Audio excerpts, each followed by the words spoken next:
It's the thrills and it's the spills of off-road stadium racing. And tonight, it's round number 2 of the Mickey Thompson Off-Road Grand Prix. The site, Jack Murphy Stadium, San Diego. What's going on right now? It's autograph time here at Jack Murphy Stadium. Hi, everybody. I'm Mike Chamberlain. I'd like you to meet the man that probably knows more about off-road racing than we thought was humanly possible, Marty Reed. And Marty, what's this all about? Where'd he go? I'll tell you what, we have got thrills and excitement for you tonight. If you missed our first race of the series, stay with us tonight, because with the Grand National Sport Trucks, granddaddies of the sport, $150,000 race machines, they will be leaning on each other through this tight, twisting, and jump-filled course, and they go fast. The Super 1600s tonight.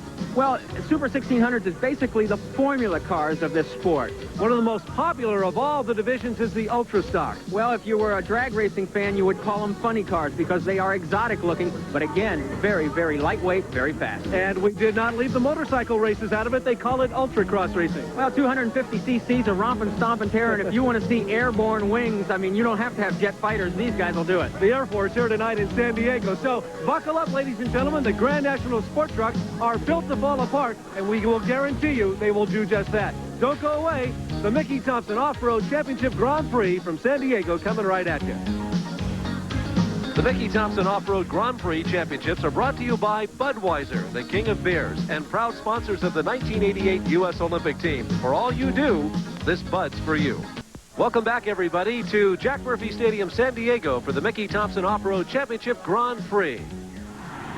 Heat race number 2 of the Grand National Sport Trucks. These are the ones everybody comes to see. They are fiberglass bodies built to break away. And ladies and gentlemen, don't be surprised if they do just that. Right, Marty? Well, in heat number 1, we had Steve Millen and Ivan Stewart in Toyotas taking first and second. Guess what's going to start on the pole for heat number 2? Mazdas. Front row, Glenn Harris and Rod Millen. Then Dan Esslinger, who finished third in heat number 1, will have Jeff Huber in another Mazda inside of him. Then Steve Millen and Ivan Stewart will be back in row number 3, and there is Al Unser Sr. Al looking very fit and trim. We talked to him earlier today, and he's excited to be here, and the fans are excited to have a man of Al Unser's ability racing here at the Mickey Thompson Off-Road Grand Prix Championship at Jack Murphy Stadium, San Diego, California. But Mazda's on the front row, and we're ready to go. Well, you're right. The Mazdas are all the white cars in the lead, and they drop the flag, and there they go. It's the number 21 car of Rod Millen. He's leading in points on the circuit this year, Marty, and right away, he serves notice and takes the lead. And look at Ivan Stewart leaning on Jeff Huber really hard, and Huber won't let Ivan Stewart go through. So once again, the number 21 car of Rod Millen is in the lead, and right behind him is Glenn Harris, his teammate. Mazda's everywhere. You see the flames belching out of the sides, Marty. What does that mean? Well, these are not turbocharged vehicles. What happens is the Mazda puts so much fuel through the system that the excess actually goes down through the pipes and then is burned off as exhaust flame. Well, that is Dan. Have you driven a Ford lately? Esslinger in 3rd place right now, but it's the Mazdas that are looking in fine shape. We've got 7 laps remaining. This is an 8-lap event. Well, Steve Millen just pushed Esslinger to 4th place. Now Esslinger's trying to take it back. Then we're back up front right now with Rod Millen, and there's the battle for 3rd place, and it's still Esslinger in the Ford ahead of Steve Millen in the Toyota. Now Millen won heat number 1. Steve Millen lives in Irvine by way of New Zealand, one of the true gentlemen of this sport. Loves to do interviews, loves to talk to the fans, and loves to talk all about off-road racing. And right now, his foot's doing all the talking, Marty. Now, we just had a shot there momentarily. Walker Evans got way out of shape, way wide into turn 1, and now he's trying to regroup. And now, back in turn number 1. Look at this, as it looks as though the number 2 vehicle, Glenn Harris, has gotten hung up. And Esslinger has moved into 2nd place. Walker Evans is now in 3rd. Millen is in 4th, and there is your leader way up front, number 21, Rod Millen. Well, Glenn Harris went into a major stall. I thought he was going to drop out of the race as Esslinger swerves around the course. But there's the leader once again on the far side of the course.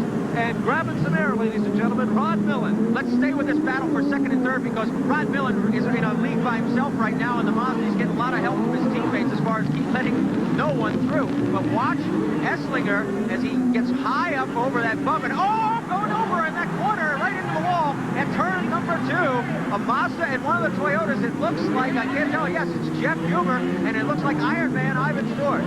Well, it's still in the lead. There is your leader, ladies and gentlemen. It is Rod Millen, but in second place is Dan Esslinger, and it is Walker running in third place right now in a Jeep. And look at him going sideways in front of him, and number 5, it's unbelievable. Walker Evans just stepped right in and took advantage. Well, Esslinger got sideways, and that's going to cost him a place. You can't do that with Walker Evans. This is the best performance the Jeep has had so far this season. Now, knocking on the door is Ironman Ivan Stewart, and there it is, just taken away third spot from Esslinger. So now Ivan's looking to get past Walker Evans. Let's go to second and third. There you see the battle. How well we remember Anaheim, California. Ivan, the Ironman Stewart, was going crazy trying to catch up with the Mazdas. Right now it is a Jeep in front of him, and there's the race for second place. Walker and Stewart.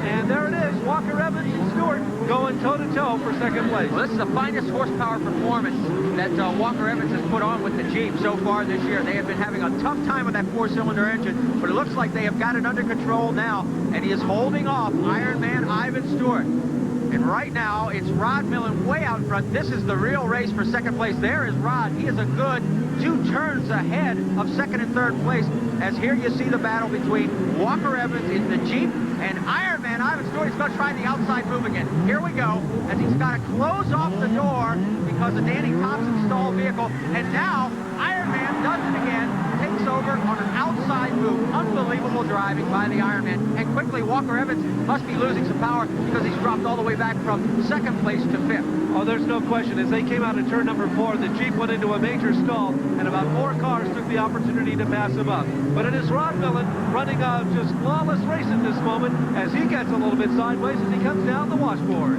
Well, there's Ironman in second place. In third place, teammate Steve Millen. And there is Rod Millen with less than a lap to go. We're on the final lap, and it's Rod's race to win here. Unless he breaks, he is going to take this very, very easily. And Ironman Ivan Stewart and the Toyotas with Steve Millen, his teammate in third place, will finish second and third. There is Rod Millen. Let's stay with him as we go around for the last few jumps. He'll come into turn number 4 here, and a fine driving performance by Rod Millen in the Mazda. So Toyota wins heat number 1, Mazda wins heat number 2, and that will be the big showdown in the main event. All right, let's go back to the battle when Ivan Stewart was battling Walker Evans for second place. Now, Ivan, last time out at Anaheim, made the same type of move on the outside where it gets real soft, running over everybody's fiberglass. All of a sudden, Walker seems to bog on the power, and Ironman just literally takes away second place. Quick Facts, brought to you by Quaker State Motor Oil. The big Q stands for quality. Always has, always will. If you take a look at one of the Grand National Sport trucks, especially in the front end, you'll notice something unique. There will be no radiator on most of the models, simply because you don't want all that debris and stuff coming up and putting a hole in. All you see really is a lot of motor and a lot of shock absorbers. So where's the radiator, you ask? Well, let's go all the way to the back of the vehicle, where you'll see that it's mounted right behind the driver. Now, this is Glenn Harris's Mazda, but they've also done something with the plumbing system. They don't want to add any extra weight to get this vehicle cooled, so what they do is they run all the coolant right through the tubular framing itself. Saves on weight, saves on time, and could mean a chance at victory.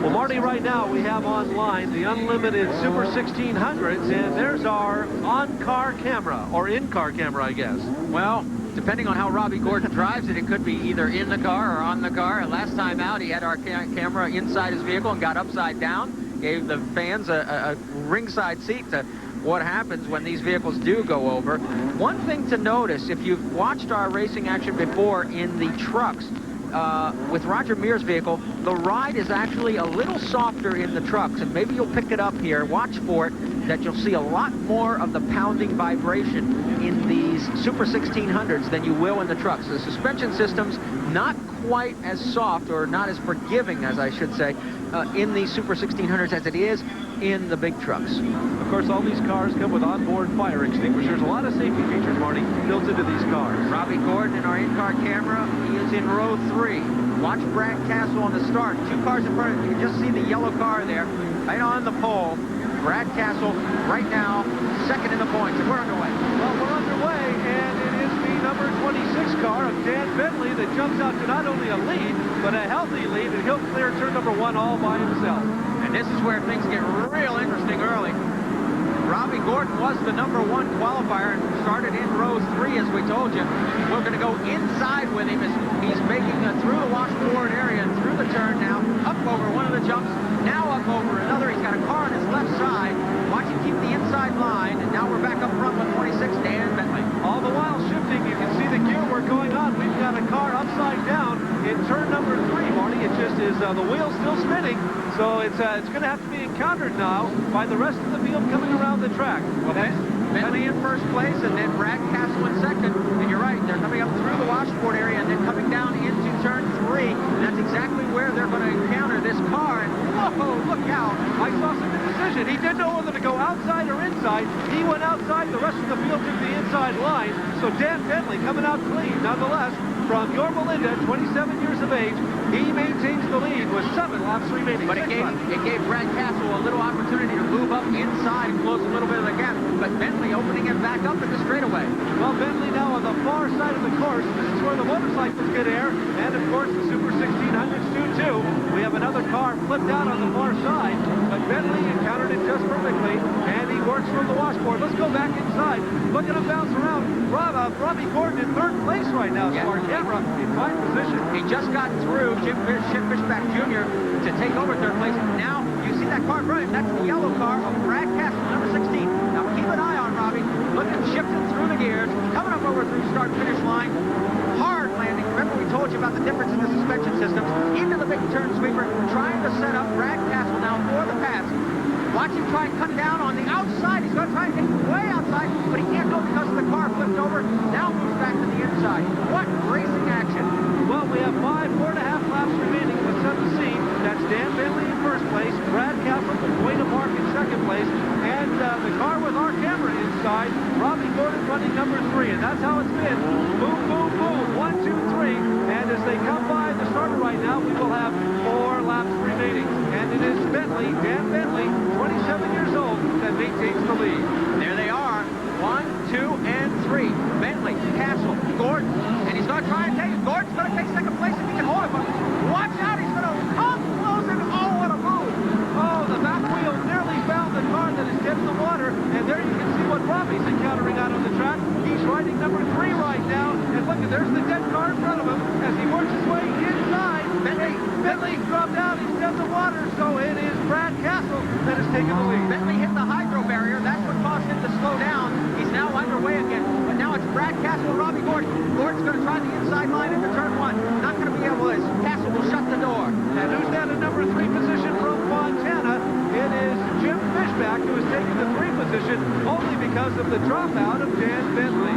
Now watch Gordon. He's going to try and set up. The problem is in turns 2 and 3, you've got cars flipped over and you can't take the outside line. You've got to stay inside. You've got to give away that corner. So what Robbie Gordon's going to try and do now is set him up going into turn 4. He's going to try and cut down inside low here, and he's not going to be able to do it on this lap because Brad Castle does a nice job of closing the door on Robbie Gordon. Well, I'll tell you, there's some phenomenal driving going on outside. Brad Castle, 24 years of age, maintaining the lead, but the car with the camera in it right now belongs to our guy, Robbie Gordon, and he's right on his tailpipe, right on his tires. There's dead cars everywhere they have to encounter out on the course. Watch out for Marty Coyne now, also in 3rd place, not too far behind Robbie Gordon. Again, back inside the in-car camera. Amazingly, I'm surprised the lenses stayed this clean. A lot of dirt's been flying. Oh, look at Robbie. Almost had an inside line that time, but couldn't find it. You saw what it was like from the cockpit of one of these cars. These guys are not only drivers, but they're pilots. The white flag signifying 1 lap remaining, Marty. Well, watch Robbie Gordon in this lap because I guarantee you the young kid is going to let it all hang out. If he has any kind of opportunity, he is going to try and stick his nose inside of Brad Castle and hold on to it. The question is, will he get the opportunity? Castle's doing a super job. Well, there's a lot of slower traffic in front of him right now. Look at Castle trying to say, get out of my way. And there's Robbie Gordon right on the outside. They find the inside line. There he goes. He tried to force him, and he's got his front wheel hooked on his back wheel, but he couldn't pull it out. And it is Brad Castle, number 1. Robbie Gordon, number 2. Marty, point number 3. What a race that was, Marty. Brad Castle did a superior job, even though he was being pushed from behind by the leading Robbie Gordon. He was able to shut the door hard enough to hold on to win heat number 1 in the Super 1600s. Well, one of the most exciting elements, watch the right front tire rubbing up against the frame of Brad Castle's vehicle, and that's why those frames are jutting out like that, because otherwise those tires would be running up over each other, and you'd have cars flipping up and over each other a lot more often than they already do. Now watch Castle up and over, shutting the door on Robbie Gordon. Robbie literally into the hydro barrier on the left side, which we could not see, but he was wedged up against the wall, and Brad Castle went on to win the Super 1600 heat number 1.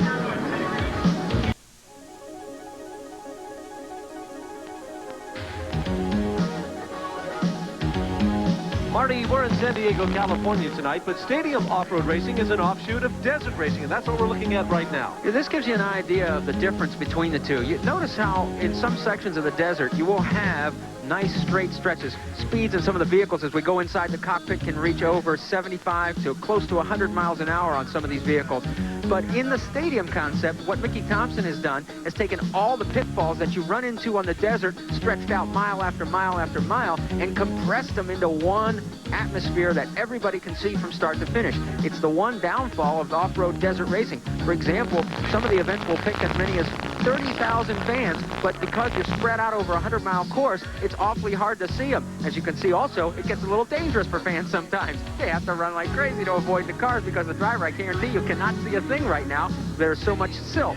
But this is where stadium off-road racing came from. And believe me, right now, the Desert Series is thriving just as much as the Stadium Series is as well. So it was Mickey Thompson, you see him right there, who got his start in desert racing. And what he did was bring a little chunk of Baja to stadiums all across America. That's where we are tonight. Welcome back, ladies and gentlemen, to the Super Lights here at the Jack Murphy Stadium in San Diego. It's a 7-lap event, Marty. And again, these are the cars that are built to shake and bake. Bill Goshen in the number 30 is going to be our pole sitter. Chuck Parker on the outside in number 29. And we're underway. Well, and it is the number 30 car of Bill Goshen that has shoved out to the early lead. You can tell, look at the roll cages on these things, Marty. They are built to roll, they're built to rock, and they're going and flipping all over the place. It's unbelievable. 6 cars went down, and they still managed to keep going, Marty. Well, already the battle up front has changed hands. It looks like Rennie Awana in the number 9 has gone from the second row. And yes, we do have one that's flipped over. Cannot tell a number from here right now. But Rennie Awana out in front of that accident. Well, Rennie Awana is the leader. Chuck Parker is now in second place. Once again, this is the Mickey Thompson Off-Road Grand Prix Championship. The vehicle that went over was number 2, Donnie Archibald. He is now back underway.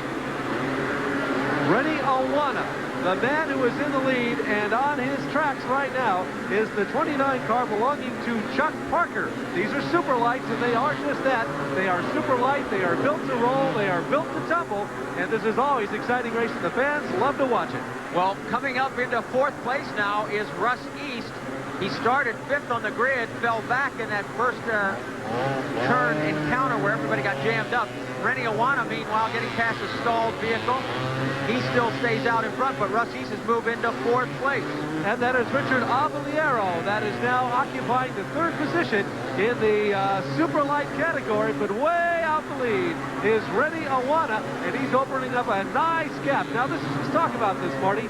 If you're going to get into racing, this is a good way to do it. Well, you can do it for about $10,000. And it's about as cheap as you can go. And there is Russ East as he's passing Richard Avaliero. And it is Russ East now in 3rd place. Meanwhile, Rennie Awana up in front in the lead. This is the main event for the Super Lights. Well, if you've got a car down the water, they're going to have to occupy some space on the far outside, Marty, and they successfully encounter that dead car in the water right now. Well, Russ East is now past Chuck Parker and is in 2nd place. So Russ East, our winner at the first round at Anaheim, is down just in 2nd place. Rennie Awana is all that stands between East and victory. Well, we got another car that has gone sideways, and it looks like Russ East is going to take the lead. Watch this, Marty. As they come down the washboard, they're going toe-to-toe, and Russ East comes out with the lead as they go to the switchback. And you saw them quickly pass the 17. That is Terry Peterson. Now, he is the winner of our heat number 2, and you can see that he's just having no luck. You can't do it on 3 wheels. Well, I'm telling you, he's sure trying. He's slipping off the course right now as Russ East opens up a commanding lead in the super light division of Mickey Thompson Off-Road Racing. Russ East, there you see him, just literally running away from the field right now. It's Rennie Awana in second place. He was the man that maintained the lead for a good portion of the race, but not to be right now. He has dropped into second place. East from San Bernardino, 26 years old, on a Prix built, and just doing a super job. And here we go back to Rennie Awana as he is staying right in front of Ronnie Pierce. Now, Ronnie Pierce, the defending champion in this series last year, and he's going to put the pressure on Awana. So to set the scene one more time, we are here at the Mickey Thompson Off-Road Grand Prix. That is Russ East with the lead right now.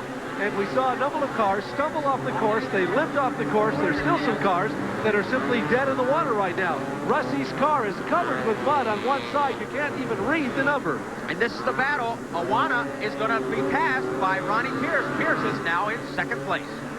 Well, Ronnie Pierce is the man that we all had our eyes on going into this, the man that is the points leader. And but Russ East doesn't care about that right now as he's running away with the lead. But they're second and third right now. And that's Ronnie Pierce in the number 1 car, the man that won the points championship. And they send out the white flag. We have 1 lap remaining, and Russ East is our leader. As long as he does not make a mistake, Russ East is going to win this event and take home the championship prize. He is looking very smooth, although he seems to be a little bit too conservative in some of the sections. It looks like that Ronnie Pierce has closed up part of that gap. You can see there is the yellow car of Ronnie Pierce. Well, Ronnie Pierce, as they come to the switchback, has a little bit of traffic in front of him, but even East bounces off a slower driver. That is still the limping car with only 3 wheels on Terry it. Peterson. Terry Peterson, but here comes East. He's going to take the checkered flag, and Ronnie Pierce is right on his tailpipe. So, Russell East is the winner of the Super Light main event here at San Diego, California, and look at him limping home. The car of Terry Peterson finishing on 3 wheels. Well, you've heard of the victory and the agony of no feet. Well, this is the agony of no wheel. And that's Terry Peterson. He won heat number 2 in Super Lights, but managed, believe it or not, on 3 wheels to struggle on around the course to pick up a few points and finish the race. Russ East, 2 races in a row. Congratulations. You managed to work your way right up through the pack again. Yeah, it took a lot of work. I broke a steering dampener, and I had to work real hard with the arms. Well, tell us a little bit about the race. What do you think was the key to success for you tonight? I think just hanging tough and never giving up. Well, congratulations from all of us at ESPN. Thank you, thank you. You're in the points lead now. Yeah, right on.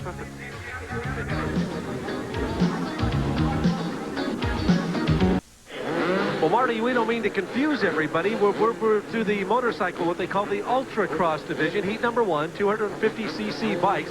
And the reason we don't want to confuse you is they turn everything around. They go the opposite direction. And there is a safety factor, a good reason why they do this, because the trucks and cars make so heavy indentations on the landing areas that if the bikes went on that same course, they would be landing in some deep, deep ruts.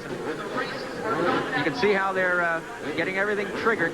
1 foot pedal controls all the bungee cords, and they all drop, hopefully, at the same time. Well, you'll hear the crowd. Boy, they will ignite here at Jack Murphy Stadium in San Diego. When you watch them take that far jump on the other side, or even this first jump they'll encounter, the fans just come to their feet. They love it. These guys get about 25 feet in the air, and I'm going to tell you, it ignites the fans at any stadium racing event. Well, they will clear the entire second set of jumps on the double on the backstretch. We're underway. Well, there you go. You see what we're talking about. And as they go into turn number 1, it is the 53 bike, or number 63 bike, if you will, of Eric Hilton in the lead right now. Eric Hilton and then the 67 of Gary Sailors in second place. Well, those sailors who started on the front row as they go over the washboard area, and this is where it can really get your kidneys in trouble if you're not careful about it. But right now, number 67, number 64, it is Eric Hilton in the lead right now. Whoa, look at the far side. They grab all that air. What's spectacular is Brian Manley has moved up from the middle of the pack to take the lead already, and with just one lap gone. Well, we talked about those passing points that are available right now, and you can also see the bandanas flying from the back of the leaders' helmets. That tells you they started in the back and have worked their way forward already. Number 28, Jim Hollywood Holly is in second place. It is a battle between the two of them. Holly getting through, and he is now in the lead. Well, it's Brian Manley that has now moved into second place as they go around the far side. Whoa, and look at him grab there on the far side. It's amazing to bring the crowd to their feet. Jim Hollywood Holly, the leader, Brian Manley in second place. And they're fighting for it right now, Marty. This is some great action. The fans are just loving it. Watch these guys try and cut on the inside. Manley trying to take it away. But it did not work. That is number 28 in the lead right now, Jim Holly. And look at him finding air as they try and cut over the far inside switchback. Well, I don't know if you saw that, but absolutely, Jim Holly cut over the barricade. He literally leaped over the barricade, cutting off the corner and moving well into the lead. Well, that's one way to go about it. It's rather unconventional, but it seemed to work because Jim Hollywood Holly is still in the lead, and right behind him, Brian Manley. This is Deltracross. Oh, and he almost lost his back tire right in front of him. They go over the front jump, and look at him come down wheel to wheel. 4 laps to go, and now Manley back in front. Now, this is the section. Watch the inside again, and watch the 28 bike. See if he cuts the corner again, going into this corner.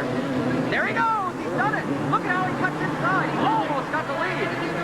Well, they go over the washboard area of the course. And here, you really want to be careful. Number 3 place, that's Tyson Boland, goes down. He had number 3 to himself and made a costly mistake. Meanwhile, watch him come through. This is the double jump sequence, and there they go. And all the cameras go off here at Jack Murphy Stadium. Manley still in front. Holly right behind him. And that's the way it's been most of the race. I couldn't believe it. I was watching Tyson Boland made a very costly mistake on the washboard. It cost him 3rd place here in the race at the Mickey Thompson Off-Road Grand Prix. And Eddie Hicks is now in 3rd place, I believe. It's Brian Manley maintaining the lead, and there we talked about it again. They cut the corner off, Marty. I'll tell you, you've got to have a lot of confidence in your riding skills, because if you misjudge that and come down on one of those hydro barriers, you are not going to be walking away from that one without some kind of bumper bruise. Here we go. Well, they're lapping up the slower riders as they grab some air at Jack Murphy Stadium. Number 30, Brian Manley maintaining the lead. We have 3 laps remaining, and they have gone front wheel to front wheel, 2 laps remaining right now, Marty. I'll tell you what, this has been the most exciting heat race of the night so far. These two guys have put on a show single-handedly for the fans. Again, Manley in front, Holly in second. And they're cutting the corner time and time again, but it is Brian Manley who comes out with the lead with about 1.5 laps remaining. And they're coming down to the far side, and I'll be a son of a gun if it isn't Hollywood who takes the lead away from it. Well, Holly's going to hold it here, but can he hold it at the other end? Because this sweeper area is where the 28 machine of Jim Holly has been doing so well. Well, Hollywood hangs on, but coming down the turn, there will be a white flag, which means 1 lap remaining, and Jim Holly maintains the lead. Brian Manley is right on his tailpipe. We have about 1/3 of a lap remaining, Marty. Now's the time to be careful. Oh, look at how much they've cut that off. That is unbelievable racing action. And here we go. Oh, it looks as though, yes, the 30 by Brian Manley lost his foot peg. That's going to cost him the race. Well, it looks like Hollywood Holly, all he has to do now is hang on, be somewhat conservative, and drive this up. And look at the confidence he's riding with, Marty. The highest air we've seen today. Well, he's definitely going to win this heat now, all because of that one little wobble by number 30, Brian Manley. There's the checkered flag to Jim Holly. Brian Manley will finish second, and his left hand goes up in victory. Number 28, Jim Hollywood Holly is the winner of heat number 1, the Ultracross.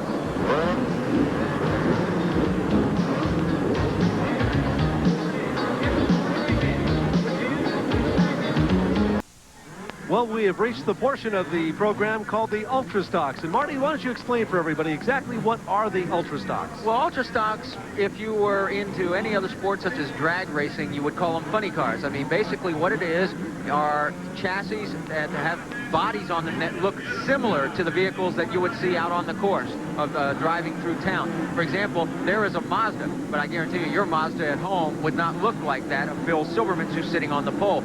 Other than that, these are purebred race cars.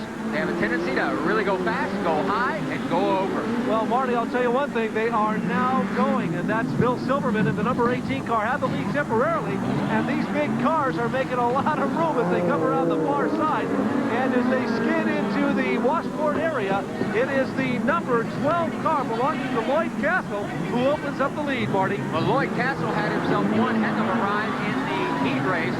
Right behind him is Vincent Temelin, and he is running in second place with Greg George in third place. But it is Lloyd Castle right now opening up a phenomenal lead, and that is Vincent Temelin. Oh, and there's our leader going over and over and over. We told you they had a tendency to do that. And he rolls on his side, almost ends up on the roof, and the Ultra Stock car is going to sit back and watch the rest of it on television with us. Well, Lloyd Castle, we hope he is okay. He is moving around in the cockpit. You can see him there. Meanwhile, back up front, everything looks to be okay. High sign all right from everybody. I think we've got a new leader. He took the inside position. That is Greg George that is now taking over the lead as they go to the switchback, Marty. Yeah, Temelin has been bumped to a second spot. Bill Silverman in the Mazda is third. So Greg George, now our leader, he was involved in that pushing and shoving in the heat race with Lloyd Castle. So I'm sure he was not too happy with the way things went. And look at that pass by Silverman on Temelin to take over second place. Well, we started with 5 cars. We are now down to 4. Greg George took the opportune moment to find an inside move and simply took over the lead. He just stole that lead. Well, we actually had 6. You'll see coming across the washboard area, the number 71 of Tim Lewis. But he is dead in the water as well. And that's Silverman taking over the lead one more time. Oh, and he goes dead in the water, and he's on his side and can't get it into gear. Everybody's going to have a chance at this one. The 4, this could be just a matter of who survives. And so who makes the last lap by themselves? Well, Greg George has maintained the lead, taking it right back. Bill Silverman in the orange car is running number 2 right now. And it is the number 2 car of Jeff Elrod from Campbell, California, running number 3. Well, right now it's stretched out a little bit for Greg George. And the one thing he would love to do is keep some of that distance between them, not make any mistakes.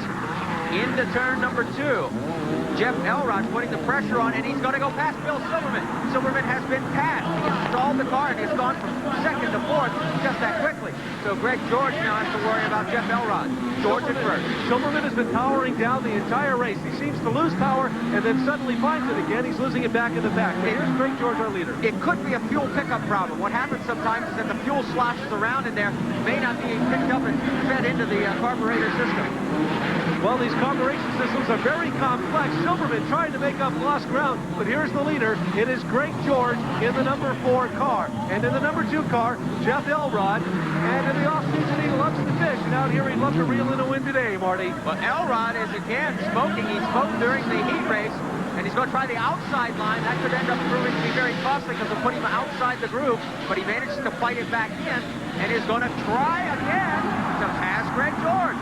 And Elrod's on the far outside. Could not find an inside move. He needs to find the direct line. But he's going to find it on the straightaway, Marty. Jeff Elrod will take the lead as he goes sideways.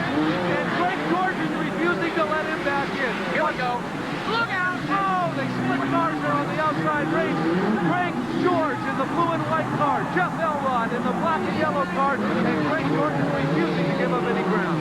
Well, George is maintaining the race line as the day and the evening is wearing on. The line has expanded, but notice he gets on that nice hard pack. Meanwhile, Elrod's got to fight his way through all the loose stuff. Well, this started out a 7-lap event. We have about 1 1/4 remaining as they go into turn number 4, one of the toughest on the course. But it is Greg George that will take the white flag. 1 lap remaining. The main event of the Ultra Stock. Into turn 1. Notice that Elrod, I think Elrod, if he's smart, holds up his pass until coming back across the washboard and try and cut down on the inside, because he does have the power. But oh, he makes a mistake. He gets hung out. Here's what we need to watch for. There's a car dead in the water at the end of the washboard. It is George that takes the inside, Elrod that takes the outside. 1/2 lap remaining. Elrod's only got about 400 feet of track left to do any moving, and it's going to be Greg George turning turn number 4, and he's looking right now at a checkered flag, and it is Greg George the winner, Jeff Elrod number 3, and the number 18 car of Bill Silverman finishing 3rd. But there is the winner, Greg George, in the number 4 car, the winner of the main event, Ultra Stock at the Mickey Thompson Off-Road Grand Prix, San Diego, California.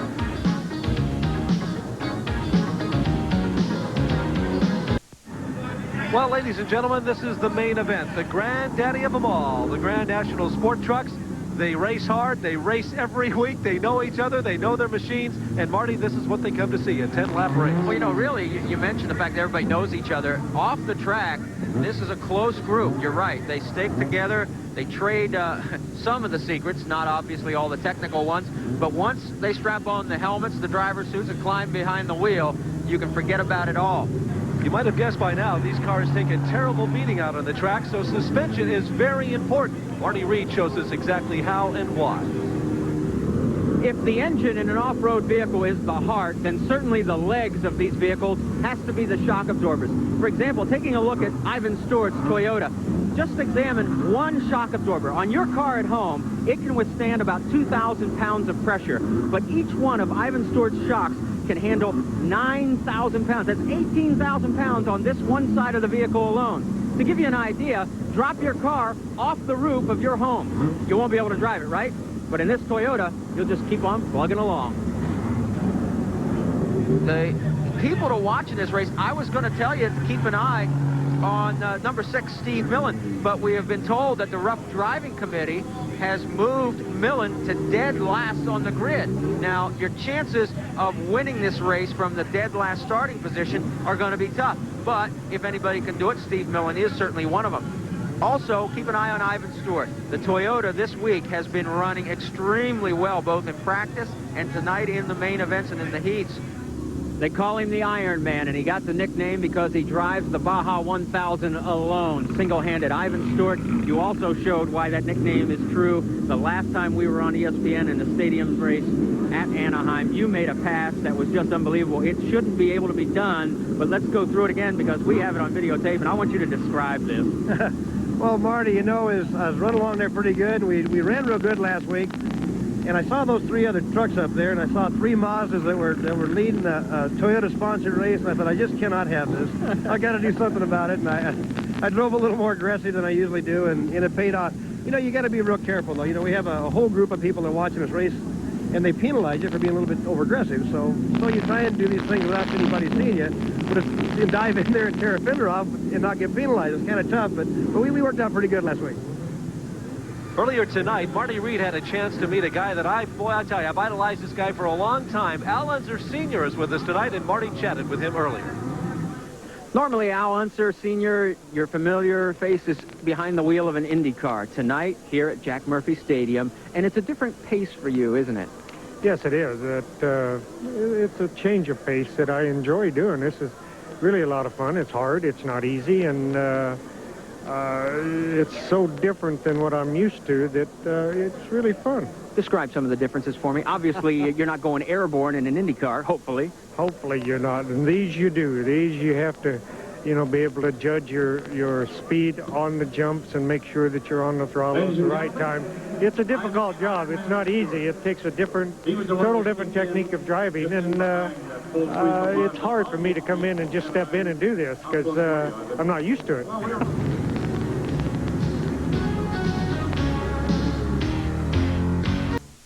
Well, here it is, the granddaddy of them all, the Grand National Sport Truck, and it is the main event, ladies and gentlemen, the one they all came to see. And we've got our eyes on the attention at Jack Murphy Stadium and our starter. And Al Unser's on the pole, but he's not been up to snuff as far as performance tonight. I can't see him staying there long. Well, he didn't stay there long. It was Glenn Harris in his Mazda that jumped out to the early lead, and there's cars all over the place, Marty. That's Walker Evans. Walker Evans goes upside down. He's on his side right now, but it is Glenn Harris who escaped any of the difficulty in front of him. And his teammate, number 1, is Jeff Huber right behind him. Well, Glenn Harris won this event here last year, and right now it's Mazda 1, 2, and 3. It is Harris, Huber, and then Rod Millen, and here come the Toyotas. It was a Mazda sweep in the opening event of the Mickey Thompson Off-Road Series in Anaheim, and once again, Mazda's running 1, 2, and 3. Now look out, because here comes Glenn Harris right over the area, and there is still Walker Evans' vehicle on its side. Well, the closest thing to catching any of the Mazdas right now is the Toyota. But there's the number 2 car of Glenn Harris. He's our leader as he comes across the washboard. Go back to third place if you can, guys, because Ivan Stewart has got the inside line on Rod Millen, and he's going to try and make it stick, but Rodney shuts the door. I'll tell you one thing. Iron Man Stewart would love to live here and love to win here. I said live here. He does live in San Diego. But he's never won here at Jack Murphy Stadium. This is hometown for him. He wants to win this one badly. Out in the lead right now, the number 2 car of Glenn Harris, 29 years of age, from Camarillo, California. This is a 10-lap event, and they're having to negotiate that dead car out. And there's another one, that's Joey Moore. He's up on his lid. Right now, Ironman Ivan Stewart, and is being passed momentarily by his teammate. There we are up front with Glenn Harris leading Jeff Huber second in another Mazda, and the third Mazda of Rod Millen in third. So the Mazdas are showing once again very well here at the Mickey Thompson Off-Road Grand Prix. And there we saw the battle going on back in the pack. Yeah, third place is going to be contested again as we're still looking up front with Glenn Harris coming over on the backstretch there, missing Walker Evans' dead vehicle.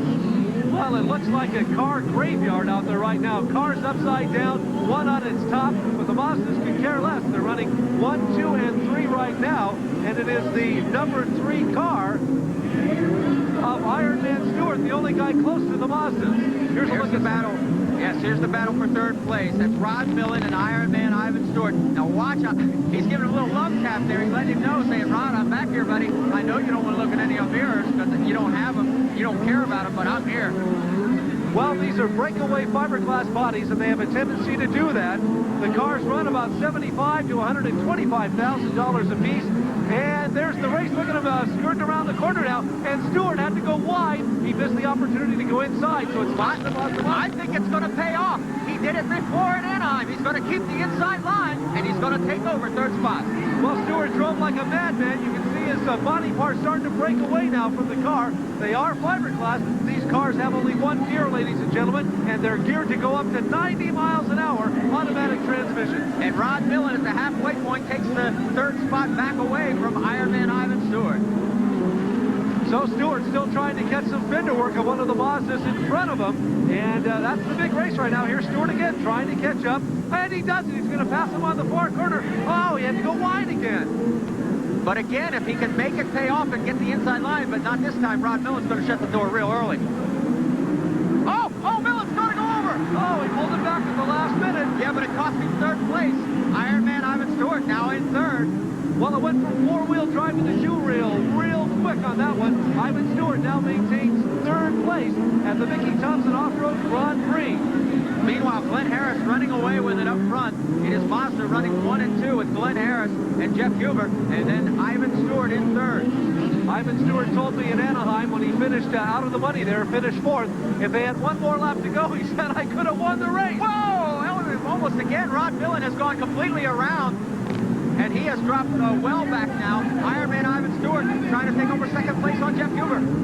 Well, the race really right now is for second place, and it's Huber and Ironman Stewart, and he goes up on two wheels. Stewart right on his tailpipe. We have 3 laps remaining. So it's Glenn Harris who continues to set the pace for the rest of the field, and it's Mazda's running 1 and 2 right now. And Toyota's running 3 and 4, with Millen in fourth and Stewart in third. This is the battle for second place. Ironman's going to try the outside again. He's giving up an awful lot of ground there. Gives Jeff Huber a chance to open up some ground going into the washboard. Well, remember that we're at Jack Murphy Stadium. It was the site of Super Bowl 22. Today it's the site of some rock and roll in San Diego, California. Glenn Harris still the leader. There's Huber in second place, the number 1 car, 2 laps remaining. And Ivan Stewart running third in the Toyota right now. Glenn Harris has had a nice run of it. He's been uncontested from Camarillo, California, 29 years of age. You see the Mazda spitting fire, belching fire out of the side. What happens is a little bit of gas will build up in the chamber, and it just burns it out. There's nothing wrong with the car. You'll notice all the Mazdas belch fire. There's nothing wrong with them at all. 1.5 laps to go. Yeah, and the battle still is for second. Jeff Huber trying to hang on against Ironman Ivan Stewart. We're back up front right here with Glenn Harris. Here's the battle coming into turn 4. The white flag is out. 1 lap to go for everybody. Well, let's bring them on home now. This is the Mickey Thompson Grand Prix Championship from San Diego, California. That is Glenn Harris with the lead. His teammate Huber is in second place, and Ivan Stewart, who lives in San Diego, is running third. He has never won at Jack Murphy Stadium, and he's only got about 3/4 of a lap to do something about it, Marty. Yeah, and I don't think it's going to happen again this year. In fact, it's going to be tough even to take over second place because Jeff Huber has done an excellent job of driving his Mazda truck in second spot right now. Well, there is our leader. He is led from wire to wire. It is Glenn Harris. He'll come down the final line, and Glenn Harris will take the checkered flag, the winner of the main event of the Grand National Sport Truck, Jack Murphy Stadium, San Diego, California. Huber finishing second, and Ivan Ironman Stewart finishing third. Well, let's go back to the very first lap when it all ended for Walker Evans. Now you can see he gets caught in between the two jumps, and all of a sudden somehow gets end over end, and then he is upside down and on his side and looking backwards onto the jump. And that was it for Walker Evans in the Grand National Sport Truck main event tonight. Glenn, I gotta tell you, there's an old saying the crew says, if you bring the truck back in one piece, it means you haven't been driving. How did you manage to win a race? And I don't see a scratch on that vehicle. Well, we were fortunate to be able to start in the front on this last main event, and that really helps because there's so much competition out here in close contact that usually you come out with some scars. Well, you won this event last year. Your teammate, Rod Millen, won the first event of the season at Anaheim. Some of these guys are saying we got to put anchors on the Mazdas to slow them down. Well, Marty, believe it or not, they already did penalize us from last year. We ended up having to add some weight to our truck, and we're still competitive, so I guess we can't complain too much. Well, you drove a super race. Did you have any problems out there at all? Well, no, not really. The Mazda truck just worked fantastic, and I went to a General Tire that was very suitable for the terrain for the main event here, and I think that's really what made the difference. Congratulations from all of us. A great job. Thank you, Marty.